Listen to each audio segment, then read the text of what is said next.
मतदाता सूची के गहन पुनरीक्षण के विरोध एवं 10 ट्रेड यूनियनों के राष्ट्रव्यापी आंदोलन के समर्थ में इंडिया गठबंधन बिहार द्वारा 9 जुलाई को बिहार बंद व चक्का जाम का आह्वान किया गया है। इसकी सफलता हेतु आज अररिया सर्किट हाउस में महागठबंधन समन्वय समिति की बैठक राजद जिला अध्यक्ष मनीष यादव की अध्यक्षता में हुई।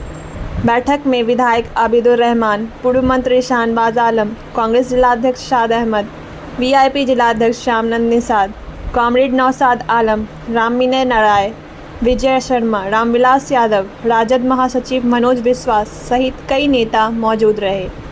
सभी ने जन विरोधी नीतियों और लोकतंत्र पर हमले के खिलाफ जन आंदोलन को लेकर आमजन, छात्र, श्रमिक सभी से शांतिपूर्ण समर्थन की अपील की गई है। सुनिए।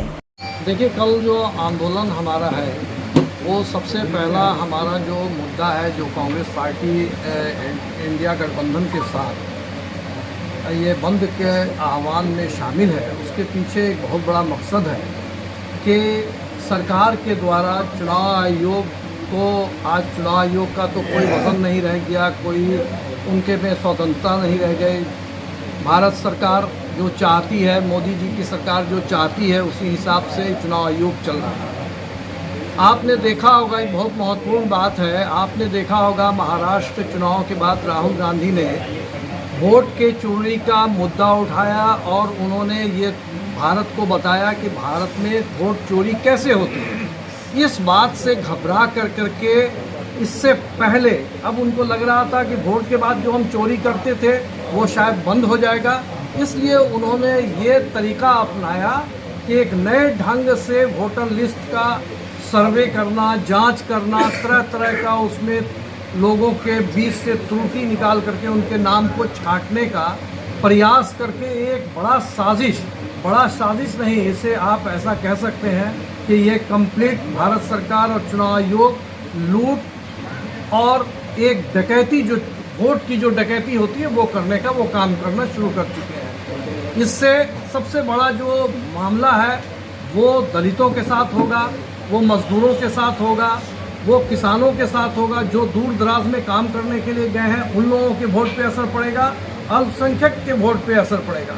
ये जानते हैं कि इस बार इनकी विदाई बिहार से शुरू होने वाली है, तो इसी साजिश को कि किस तरह से हम फिर से पुनः जीत हासिल कर सके, ये भारत सरकार और नीतीश कुमार की सरकार मिलकर के चुनाव आयोग के साथ ये साजिश रच रही है, जिस साजिश को नाकाम कर देगा इंडिया गठबंधन। इस साजिश में ये कभी कामयाब नहीं हो सकते हैं। तन के साथ एकदम बैठेंगे, सुबह में सभी दुकान को सब कुछ जाम हम लोग करेंगे और हम सभी पार्टी 6 पार्टी के साथ हम लोग मिल करके इस आह्वान को कर चलाएंगे। और इतना ही नहीं, नरेंद्र मोदी का तुगलकी फरमान या इस तरह का शासन अंग्रेज़ की हुकूमत में भी नहीं हुआ करता था।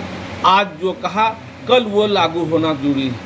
और जो 3 महीने का वोटर पर निरीक्षण का काम 3 साल में जब पूरा नहीं हुआ, कि 30 दिन 15 दिन में कैसे पूरा किया जाएगा। और पूरा पब्लिक अस्त व्यस्त है, कहीं किसी ब्लॉक में, किसी शिक्षा में, कहीं BLO में, कहीं भी कोई काम नहीं हो रहा, सब एक ही काम है। लोग तरस खा गए हैं और पूरे गांव से जो लोग आ रहे हैं, कोर्ट कचहरी मुकदमा बाजी करने वाले जो भी आते हैं यहाँ पर, लोग परेशान हैं। ये क्या हो रहा है, ये क्या नहीं हो रहा। उससे बेहतर है कि सरकार को बदल डालो और ये पूरा भारत सरकार को, नरेंद्र मोदी को ये पूरा पता चल गया है कि हमारी आखिरी सांस, आखिरी दम निकलने वाला है। इसलिए तरह तरह से तुगलकी फरमान जारी कर रहे हैं ताकि लोग हताश हैं, परेशान हैं, लोग उसके रवैया पर सख्त नफरत कर रहे हैं। कल इसी नफरत के बीज को बोने के लिए हम लोग 6 पार्टी मिलकर के कल पूरे टाउन में रोड पर उतरेंगे और हम लोग रोड को, सारे दुकान को बंद करेंगे और सब लोगों का आना जाना बंद होगा। और इसी चंद शब्दों के साथ मैं अपनी बातों को ख़त्म करता हूँ। आबिदुर रहमान, अररिया विधायक,